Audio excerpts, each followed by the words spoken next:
এখন আমি আছি পাইকগাছা উপজেলায়। পাইকগাছা উপজেলার দেলুটি হরিণখোলাতে। এটা হচ্ছে দারুণ মল্লিক ঘাট এলাকাতে।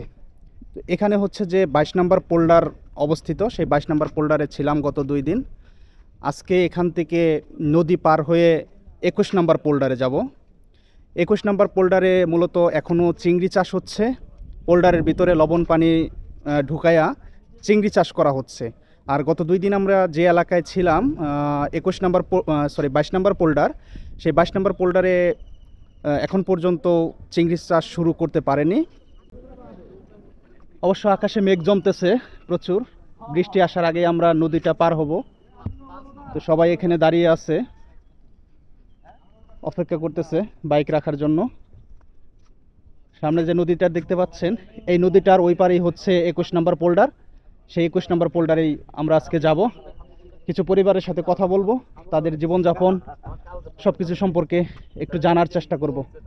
আপনারা দেখতেছেন এই মুহূর্তে নদীতে ভাটা চলতেছে, আর ভাটা চলার কারণে পানিটা একদম তীর থেকে অনেক দূরে চলে গেছে। তাই এখন যে আমাদের নৌকায় নিয়ে যাবে সেই নৌকাটাও তীর থেকে অনেক দূরে থামিয়ে রাখা হয়েছে। আর সামনে যে দেখতে পাচ্ছেন যে কাদা, সেই কাদাগুলো পেরিয়েই আমাদেরকে নৌকায় উঠতে হবে। নদী তীরবর্তী এলাকায় যারা বসবাস করে তাদের কিন্তু এইটা একটা সমস্যা, যে যখন ভাটা চলে তখন নৌকাতে উঠতেও অনেকক্ষণ কাদা পেরিয়ে তারপরে উঠতে হয়। অবশেষে দীর্ঘ সংগ্রামের পর নৌকায় উঠতে পারছি। এখন ওই পারে যাওয়ার পালা।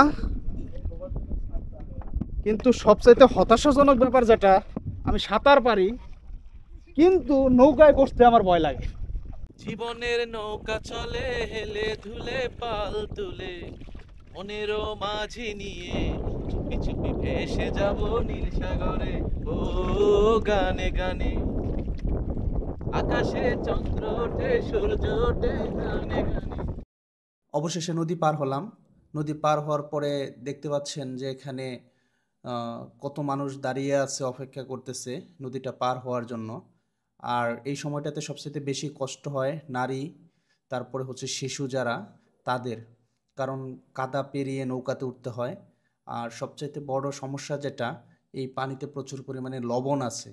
তো লবণ পানিতে দীর্ঘক্ষণ হাঁটাহাঁটি করলে বা শরীরে ব্যবহার করলে স্কিনে বিভিন্ন ধরনের রোগ হয়, চর্মরোগ হয়। অবশেষে আমাদের কাঙ্ক্ষিত যে 21 নম্বর পোল্ডার, সেই পোল্ডারে প্রবেশ করলাম। তো আপনারা দেখতে পাচ্ছেন যে একটা ইটের রাস্তা দিয়ে হেঁটে যাচ্ছি, আর তার চারপাশে শুধু পানি আর পানি। মনে হচ্ছে যে কোনো একটা হাওরের ভিতর দিয়ে হেঁটে যাচ্ছি, কিন্তু আসলে না। এগুলা হচ্ছে চিংড়ি মাছের গের, যেখানে চিংড়ি মাছ চাষ হচ্ছে। দেখতে পাচ্ছেন গেরের মাঝখানে মাটির ঘর, তো এখানেও কিছু মানুষ বসবাস করে। তো এত জায়গা থাকতে আসলে আমি আজকে এখানে কেন আসলাম, এটা একটা প্রশ্ন হতে পারে। এখানে হচ্ছে যে আমি যেটা দেখতে আসছি সেটা হচ্ছে, যেহেতু এখানে চিংড়ি চাষ হচ্ছে, তো চিংড়ি চাষ নিয়ে আমার কোনো সমস্যা নাই। কারণ চিংড়ি চাষ হবে, বিদেশে রপ্তানি হবে, বৈদেশিক মুদ্রা আসবে।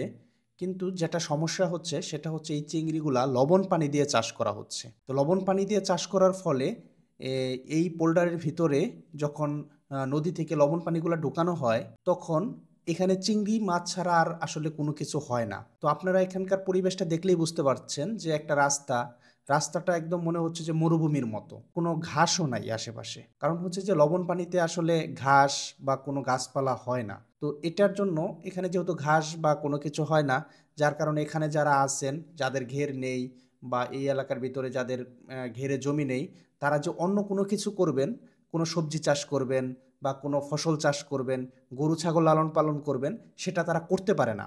এখানে আসার পরে দুইটা খুব ইন্টারেস্টিং জিনিস জানতে পারলাম। এক নম্বর হচ্ছে যে এখানে যারা হিন্দু আছে, তারা যদি পূজা দিতে চায়, তাহলেও যেখানে লবণ পানি নেই সেখানে তাদেরকে যেতে হয়। দেখা যায় যে দুবলা গাছ লাগবে বা ফুল লাগবে, সেটার জন্য তাদেরকে সেখানে যেতে হয়, কারণ এখানে কোনো কিছুই হয় না। তার একমাত্র কারণ লবণ পানি। আরেকটা জিনিস জানতে পারলাম, যেখানে আশেপাশে লবণ পানি নেই, সেই এলাকার লোকজন এই লবণ পানি যেখানে আছে সেখানকার মানুষের কাছে মেয়ে বিয়ে দেয় না। যখন চিংড়ি চাষ করা হয় তখন চিংড়ি চাষের জন্য দেখা যায় যে ঘেরেবিতে বিভিন্ন পরিমাণের সার প্রয়োগ করা হয়, কীটনাশক দেওয়া হয়, যার কারণে এই পানিতে বিভিন্ন রকমের শ্যাওলা জন্মে। আর এই শ্যাওলাগুলো পরিষ্কার করার জন্য মূলত নারী শ্রমিকদেরকে কাজে লাগানো হয়। তার পিছনে কারণ হচ্ছে নারীদের শ্রমের মূল্যটা অনেক কম আমাদের দেশে। আর যেহেতু লবণ পানি, আর এই লবণ পানিতে নারীরা যখন দীর্ঘক্ষণ কাজ করে তখন তাদের শরীরে বিশেষ করে বেশি বিভিন্ন রকমের রোগবালাই দেখা দেয়। জরায়ু সমস্যা, চর্মরোগ, এই রোগগুলা দেখা দেয়। আর ঘেরের আশেপাশে যারা বসবাস করেন তাদেরও এখানে টিকে থাকাটা অনেকটা কঠিন হয়ে যায়। তার পিছনে কারণ হচ্ছে এই শ্যাওলাগুলো থেকে প্রচুর পরিমাণে দুর্গন্ধ আসে। আর যেহেতু এখানে মাছ ছাড়া অন্য কোনো কিছুই হয় না, শুধুমাত্রই চিংড়ি চাষ হয়, যার কারণে এখানে যারা খেটে খাওয়া মানুষ আছে, দিনমজুর আছে, তাদের এখানে যে কর্মসংস্থান, সেই কর্মসংস্থানটা একদমই কমে যায়। কারণ হচ্ছে একটি বিশাল বড় একটা ঘেরের ভিতরে অল্প কিছু লোক হলেই সেটা চলে। কিন্তু এখানে যদি ধান চাষ হতো বা অন্য জিনিসগুলা চাষ হতো তাহলে সেখানে কিন্তু শ্রমিকের পরিমাণ বেশি লাগতো। যার কারণে এখানকার যারা খেটে খাওয়া দিনমজুর আছে তারা এখানে কর্মসংস্থান হারাচ্ছে এবং তারা এক পর্যায়ে এখান থেকে ঢাকাতে চলে যাচ্ছে বা অন্যত্র অন্য জায়গায় চলে যাচ্ছে তাদের কর্মসংস্থানের জন্য। মূলত এই জন্যই হচ্ছে যে এই জায়গাটা দেখতে আসা, যে লবণ পানির প্রভাবে আসলে এখানে কি হচ্ছে, কি ধরনের মানুষ সমস্যার সম্মুখীন হচ্ছে, সেটাই মূলত এখানে দেখতে আসা আজকে। ধন্যবাদ সবাইকে। ভিডিওটি ভালো লাগলে অবশ্যই চ্যানেলটি সাবস্ক্রাইব করবেন এবং এরকম নতুন নতুন ভিডিও পেতে অবশ্যই বেল আইকন বাটনটি ক্লিক করে রাখবেন।